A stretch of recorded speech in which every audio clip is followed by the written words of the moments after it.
nuestra meditación sobre el Evangelio de San Juan, capítulo 7, versículos 14 siguiente. Mediada ya la fiesta, subió Jesús al templo y enseñaba. Sube al templo y enseñaba.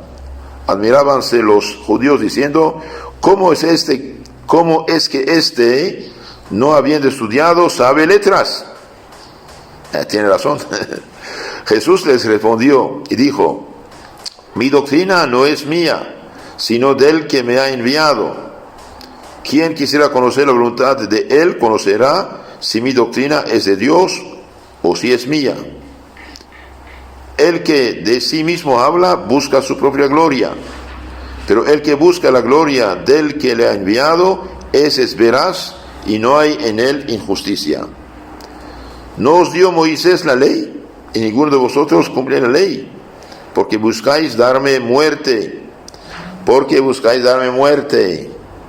La muchedumbre respondió, tú estás poseído del demonio. ¿Quién busca darte muerte? Qué juicios temerarios, ¿no? Qué tremendos, ¿no? Estás poseído del demonio. ¿Y cómo sabes que estás poseído? ¿Y por qué hablas así a lo tonto? Haciendo un juicio tan temerario. Muchas veces nosotros hacemos lo mismo. Hablamos, juzgamos como si fuéramos infalibles y sin saber. La muchedumbre respondió, tú estás poseído del demonio. ¿Quién busca darte muerte? Respondió Jesús y les dijo, una obra he hecho y todos os maravilláis.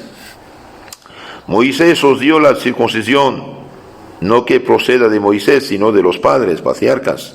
Y vosotros circuncidáis a un hombre en sábado.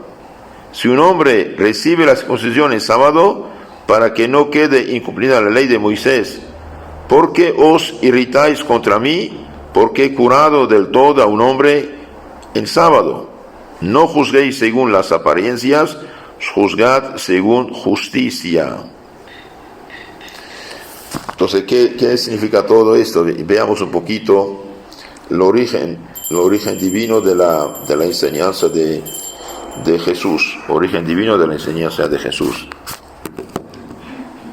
Ahora explicamos un poquito estas palabras de Jesús. Jesús posee la dignidad y la potestad de ser el revelador del Padre. Los judíos que no habían visto a Jesús en las escuelas de los maestros de la ley se maravillan y se plantean una pregunta con malicia disimulada. ¿Cómo sabe ese las letras sin haber estudiado? Le acusan injustamente de ser un falso profeta.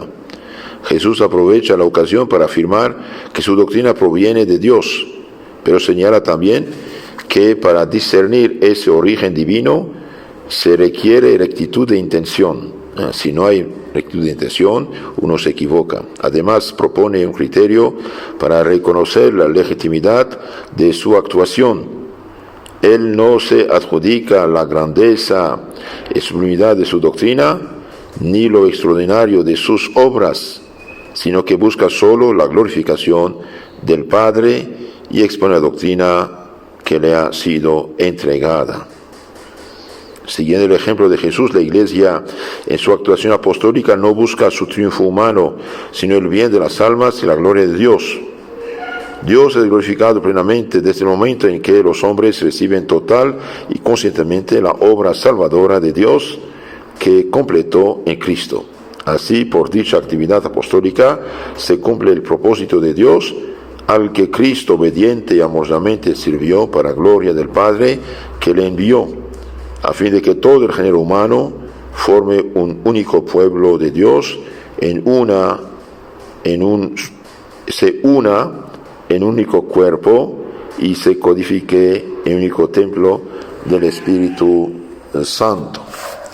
Continuamos lo que dice el Evangelio, el capítulo 7 de San Juan, versículos 25 a 30.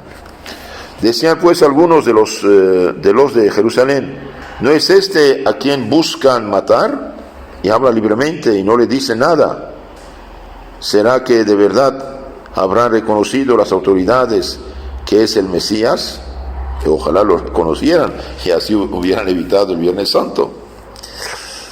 Pero de este sabemos de dónde es, pero del Mesías sabemos de dónde viene. Mas del Mesías cuando venga nadie sabrá de dónde viene. Entonces el texto dice esto, pero de Jesús sabemos de dónde viene de Nazaret. Mas del Mesías cuando venga nadie sabrá de dónde viene. Y bien, Mesías será hijo de David, pero aparecerá en el mundo por caminos misteriosos, con lo que autorizará más su persona. Así no podrán decirle, ¿no es este el hijo de José? Según la opinión de los judíos. De hecho, dicen eso, no es hijo de José, ¿acaso? Jesús, enseñando en el templo, gritó y dijo, vosotros me conocéis y sabéis de dónde soy. Yo no he venido de mí mismo, pero el que me ha enviado es veraz, aunque vosotros no le conocéis. Yo le conozco, porque procedo de él, y él me ha enviado. Buscaban pues prenderle, pero nadie le ponía la mano, porque aún no había llegado su hora. Entonces aquí realmente hay una mala voluntad total de estos pobrecitos, por no aceptar lo que dice Jesús o quién es Jesús. Entonces Jesús aquí dice que viene del Padre, que los hermanos sabemos que en el capítulo 1 de San Juan dice, en principio era el verbo estaba con Dios y el verbo era Dios. Todo lo que se hizo por él, y sin él nada se hizo de lo que existe. Y el verbo se hizo carne y habitó entre nosotros. Entonces Jesús habla de su origen divino también, aquí en el capítulo 7, 25 a 30 de San Juan. San Juan muestra cómo la gente de Jerusalén tenían dudas sobre quién era Jesús, aunque se sabía que el Mesías nacería en Belén, de la estirpe de David. En aquel tiempo algunos pensaban que el Mesías se mantendría oculto hasta el día de su manifestación. Pensaban, pero no es esto lo que dice la Sagrada Escritura. Jesús pide que juzguen rectamente, descubran su poder salvador, que intentan comprender el sentido profundo de sus obras. Como consecuencia, se produce el intento de detención. Quieren echarle la mano para matarlo, porque los judíos entendieron que Jesús se hacía igual a Dios, y esto era considerado una blasfemia que según la ley debía ser castigado con la muerte por lapidación. Levítico 24:15. Entonces Jesús dice quién es, y bien, por decir la verdad, y bien quieren matarlo. No es la primera vez que San Juan refiere la hostilidad de los judíos, también está en 5:18, ni será la última. Subraya esta hostilidad porque así se dio de hecho, y quizá también para resaltar la libertad de Jesús, que cumpliendo la voluntad del Padre se entregará en manos de sus enemigos cuando llegue su hora. San Juan 18:4. El Señor no hace referencia a la hora en que se le obligaría a morir, sino a la hora en que se dejaría matar. Esperaba el tiempo en que había de morir, como esperó también el tiempo en que había de nacer, dice San Agustín. El recto conocimiento de las obras de Jesús es el primer paso para llegar a creer en su condición divina. El recto reconocimiento de las obras de Jesús es el primer paso para llegar a creer en su condición divina. Aceptar a Jesús lleva consigo las exigencias de una conversión moral y mental. Por eso San Juan Bautista predicó un bautismo de penitencia, de arrepentimiento. Un corazón podrido, lleno de vicios, orgullos, envidias, maldades y pecados, no es capaz de aceptar la verdad. Es importante saber esto. Aceptar a Jesús lleva consigo las exigencias de una conversión moral y mental.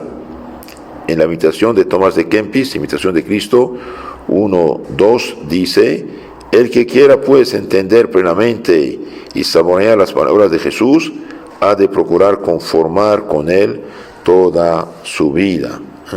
Puesto mientras más un pueblo, una persona está llena de pecados, menos va a aceptar o creer en Jesús. Ahora veamos el texto del Evangelio, San Juan 8, 21 a 30. Todavía les dijo, Jesús le dijo, yo me voy y me buscaréis y moriréis en vuestros pecados. Y yo me voy, me buscaréis y moriréis en vuestros pecados. A donde yo voy no podéis venir vosotros. Y yo me voy y moriréis en vuestros pecados. Aquí hace alusión a su muerte y a la incredulidad de los judíos que morirán en sus pecados. Los judíos, aquí otra vez, significa los adversarios de Jesús, los que lo rechazan, los que lo aceptan, lo aman, se callan porque tienen miedo a los excitados fanáticos. Los judíos se decían, ¿acaso va a darse muerte que dice, a donde yo voy no podéis vosotros venir? Él les decía, vosotros sois de abajo, yo soy de arriba. Vosotros sois de este mundo, yo no soy de este mundo. Os dije que moriráis en vuestros pecados, porque si no creeréis, moriréis en vuestros pecados. Ellos decían, ¿tú quién eres? Jesús les dijo, es precisamente lo que os estoy diciendo. Mucho tengo que hablar y juzgar de vosotros, pues el que me ha enviado es veraz. Yo hablo al mundo lo que le oigo a él. Entonces aquí Jesús dice, correctamente, que está unido al Padre. Yo hablo lo que oigo decir al Padre. Hablo de la parte de Dios. No comprendieron que les hablaba del Padre. Dijo pues Jesús, cuando levantéis en alto al Hijo del Hombre, entonces conoceréis que yo soy, y no hago nada de mí mismo, sino que según me enseñó el Padre, así hablo. Entonces, aquí algo muy importante en ese versículo 28. Dijo Jesús, cuando levantéis en alto al Hijo del Hombre, entonces conoceréis que yo soy. La resurrección fue el mayor argumento dado a los judíos sobre la misión divina de Jesús y el que mejor mostraba que Dios estaba con él. Hechos de los Apóstoles 2:23 y siguientes. Pues cuando me levantaréis en lo alto, es decir, en la crucifixión, sabréis que yo soy, y yo soy aquí es Yahvé, pero tampoco entienden o quieren entender. El que me envió está conmigo, no me ha dejado solo, porque yo hago siempre lo que es de su agrado. Hablando él esas cosas, muchos creyeron en él. A pesar de la presión de los fanáticos, bien muchos creyeron en él, pero otros no, y otros ya preparaban su muerte. Continuamos con la lectura del Evangelio, San Juan 8, 31 siguientes. Jesús decía a los judíos que habían creído en él, si permanecéis en mi palabra, seréis en verdad discípulos míos, y conoceréis la verdad, y la verdad os librará. La verdad os librará. Entonces, verdad y libertad son inseparables. Respondieron ellos, somos linaje de Abraham, y de nadie hemos sido jamás siervos. ¿Cómo dices tú, seréis libres? Pues, son hijos de Abraham. No fuimos siervos de nadie, dice. ¿Cómo dices que seremos libres? Jesús les contestó, en verdad os digo, que todo el que comete el pecado es siervo del pecado. El siervo no permanece en la casa para siempre. Si pues el Hijo os librare, seréis verdaderamente libres. Sé que sois linaje de Abraham, pero buscáis matarme, porque mi palabra no ha sido acogida por vosotros. Yo hablo lo que he visto en el Padre, y vosotros también hacéis lo que habéis oído de vuestro Padre. Entonces hay aquí dos padres, el Padre de Jesús y el Padre de los adversarios de Jesús. Respondieron y dijéronle, nuestro Padre es Abraham. Jesús les dijo, Si sois hijos de Abraham, haced las obras de Abraham. Pero ahora buscáis quitarme la vida, a mí, un hombre que os ha hablado la verdad, que oyó de Dios. Eso Abraham no lo hizo. Vosotros hacéis las obras de vuestro padre. Dijeron ellos: nosotros no somos nacidos de fornicación, tenemos por padre a Dios. Díjoles Jesús: si Dios fuera vuestro padre, me amaríais a mí, porque yo he salido y vengo de Dios. Pues yo no he venido de mí mismo, antes es Él quien me ha enviado. ¿Por qué no entendéis mi lenguaje? ¿Por qué no podéis oír mi palabra? Vosotros tenéis por padre al diablo. Tremendo esto. 8:44. Vosotros tenéis por padre el diablo y queréis hacer los deseos de vuestro padre. Él es homicida desde el principio y no se mantuvo en la verdad, porque la verdad no estaba en él. Cuando habla de la mentira, habla de lo suyo propio, porque él es mentiroso y padre de la mentira. Tremendo este versículo 44 del capítulo 8 de San Juan, ¿eh? Vosotros tenéis por padre el diablo. ¿En qué sentido? Por la maldad, por el pecado, por la maldad, por la injusticia. Queréis hacer las obras, deseos de vuestro padre. Él es homicida, asesino desde el principio y no se mantuvo en la verdad, porque la verdad no estaba en él. Cuando habla la mentira, habla de lo suyo propio, porque él es mentiroso y padre de mentira. Pero a mí, porque os digo la verdad, no me creéis. ¿Quién de vosotros me arguirá de pecado? Si os digo la verdad, ¿por qué no me creéis? El que es de Dios oye las palabras de Dios, pero por eso vosotros no las oís, porque no sois de Dios. Respondieron los judíos y dijeron: ¿no decimos bien nosotros que tú eres samaritano, hereje, y tienes demonio? Aquí hace una afirmación absolutamente gratuita. Eres samaritano, tienes un demonio. Afirma cualquier cosa. Respondió Jesús: yo no tengo demonio, sino que honro a mi Padre, y vosotros me deshonráis a mí. Y yo no busco mi gloria.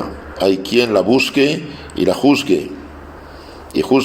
En verdad os digo, si alguno guarda mi palabra, jamás verá la muerte.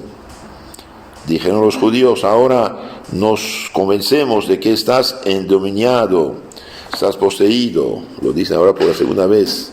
Abraham murió y también los profetas, y tú dices: quien guardare mi palabra no gustará la muerte nunca.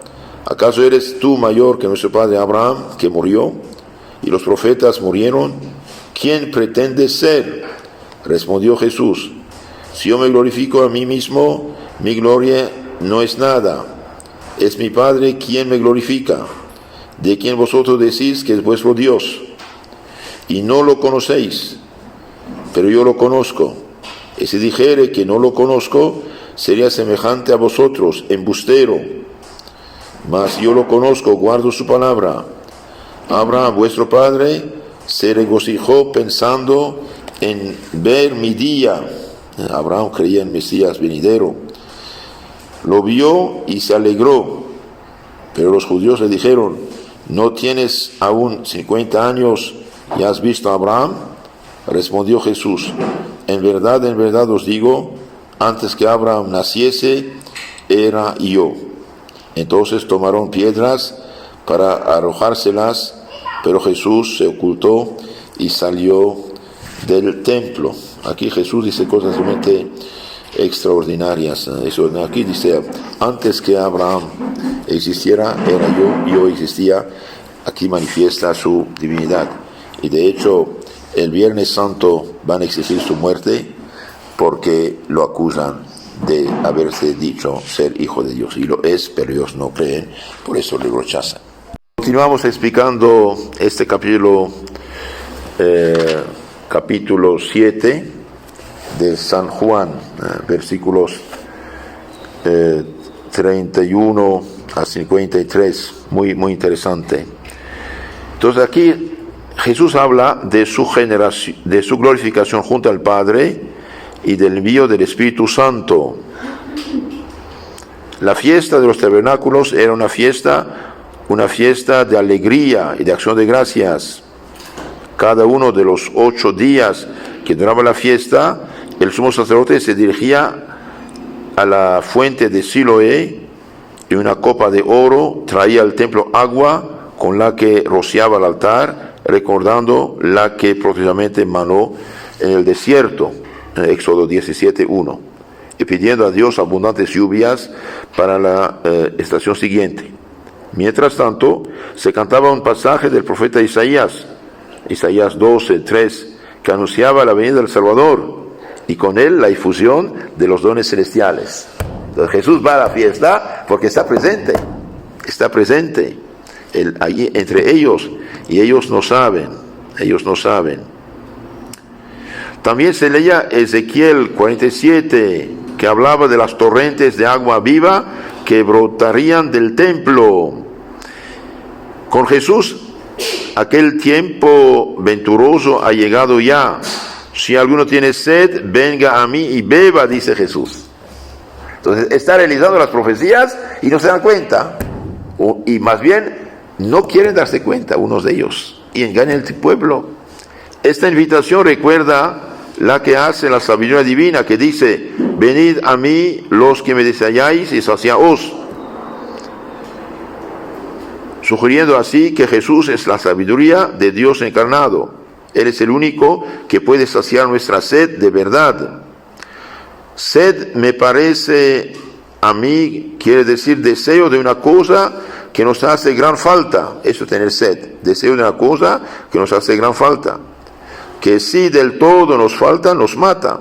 Extraña cosa es que si nos falta, nos mata. Si nos sobra, nos acaba la vida, como se ve morir muchos ahogados. Oh Señor mío, ¿y quién se viese tan engolfado en esta agua viva que se le acabase la vida?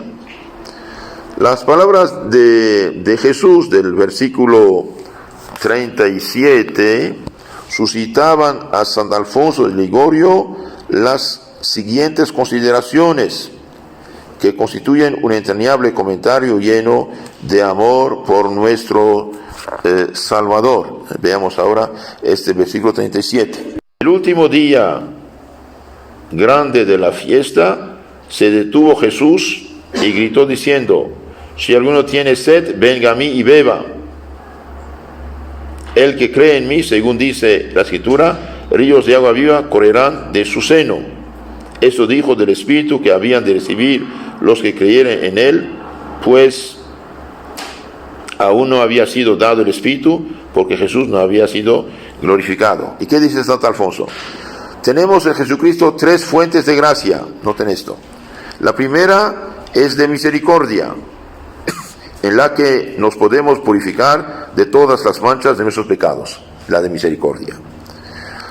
Bautismo y penitencia, confesión, perdón de los pecados. Recibir el Espíritu Santo a quienes perdonan los pecados quedan perdonados, y a quienes tienen quedan detenidos, ¿sí? La segunda fuente es de amor. Quien medita en los sufrimientos e ignominias de Jesucristo por nuestro amor, desde el nacimiento hasta la muerte, es imposible que no se sienta abrazado en la feliz hoguera que vino a encender por la tierra en los corazones de todos los hombres. Entonces, la primera fuente es misericordia, perdón. Segundo, amor. Y tercera, fuente de paz. Quien desee la paz del corazón, venga a mí, yo soy el Dios de la paz, dice Santo Alfonso. Entonces, esto está en el libro de San Alfonso, Meditaciones para el Adviento, 1.8. En la expresión ríos de agua viva del versículo 38 de San Juan, capítulo 7, hay probablemente una referencia a la profecía de Ezequiel 36:25, en la que se anuncia que en los tiempos mesiánicos el pueblo será purificado con agua pura, recibirá un espíritu nuevo y se le cambiará el corazón de piedra por corazón de carne. y es verdad, la evangelización de un pueblo cambia los corazones. El odio, el rencor, la maldad, todas esas cosas dejan lugar a la misericordia, el perdón, al amor del prójimo. En efecto, Jesús, una vez exaltado como corresponde a su condición de Hijo de Dios, enviará en Pentecostés al Espíritu Santo, que transformará interiormente a todos los que creen en Él. No en vano Jesús dijo, recibe el Espíritu Santo, a quienes perdonan los pecados quedan perdonados los pecados. San Juan 20, 21, 23. Cuando una persona en pecado, muerta espiritualmente, se confiesa, bien, el Espíritu Santo expulsa el demonio, expulsa el pecado de su alma, le da la gracia, la caridad, fe verdadera, viva y esperanza, y don del Espíritu Santo. Es algo muy, muy, muy hermoso. De la misma manera que los cuerpos transparentes y nítidos al recibir los rayos de la luz, dice San Basilio, de la misma manera que los cuerpos transparentes y nítidos al recibir los rayos de la luz se vuelven resplandecientes e irradian brillo, las almas que son llevadas, ilustradas, iluminadas por el Espíritu Santo, se vuelven también espirituales y llevan a las demás la luz de la gracia. Entonces, mientras un alma más está llena del amor de Dios, de la santidad, bien más lleva la luz de la fe a los demás, aunque no diga nada. La gente me mira y dice algo no es normal en esa persona, hay algo más. Del Espíritu Santo proviene el conocimiento de las cosas futuras, el entendimiento de los misterios, de las verdades reveladas por Dios, la comprensión de las verdades ocultas, la distribución de los dones, la ciudadanía celeste, la conversación con los ángeles.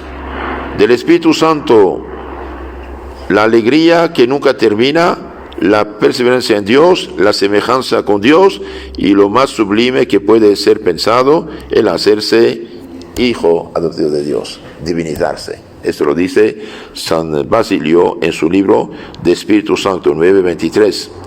Entonces, cuidado, todo lo que se dice aquí se aplica en la iglesia verdadera, la católica, la legítima, no cualquier secta.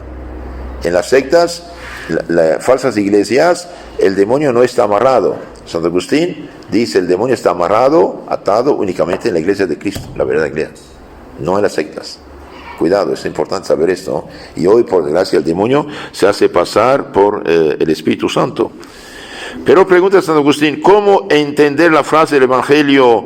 Todavía no había sido dado el Espíritu Santo, ya que Jesús aún no había sido glorificado, sino en el sentido de que aquella dádiva o efusión del Espíritu Santo habría de comunicarse en el futuro, después de la glorificación de Cristo, como jamás lo había sido antes. El Señor se refería, por tanto, a la venida del Espíritu Santo después de su ascensión al cielo, efusión que San Juan ve anticipada simbólicamente en la transfixión, cuando del costado de Jesús brota sangre y agua. Los santos padres han considerado en este hecho el nacimiento de la Iglesia la fuerza santificadora de los sacramentos, especialmente del bautismo y de la Sagrada Eucaristía. En el capítulo 7, 40 a 53, vemos aquí, hay diferentes pareceres acerca de Jesús. De la muchedumbre, algunos que escuchaban estas palabras decían, verdaderamente este es el profeta. Otros decían, este es el Mesías. Pero otros replicaban, ¿acaso el Mesías puede venir de Galilea? Y se originó un desacuerdo entre ellos. Algunos de ellos querían apoderarse de él, pero nadie le puso las manos. Volvieron pues los alguaciles a los príncipes, los sacerdotes y fariseos, y esos les dijeron, ¿por qué no le habéis traído? Respondieron los alguaciles, jamás hombre alguno habló como este. Quedaron asombrados del discurso de Jesús. Pero los fariseos se replicaron, ¿es que también vosotros os habéis dejado engañar? Otro juicio temerario de los fariseos. ¿Acaso algún magistrado fariseo ha creído en él?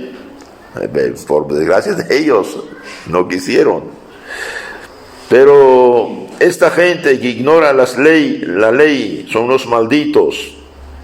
Les dijo Nicodemo, el que había ido antes a él, que era uno de ellos: ¿acaso nuestra ley condena a un hombre antes de oírle y sin averiguar lo que hizo?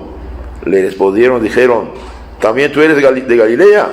Investiga y verás que de Galilea no ha salido profeta alguno. Y se fueron cada uno a su casa. Entonces aquí vemos algo que no funciona. Veamos un poco de explicación de esto. Entonces ellos dicen: verdaderamente este es el profeta. San Juan 7:40.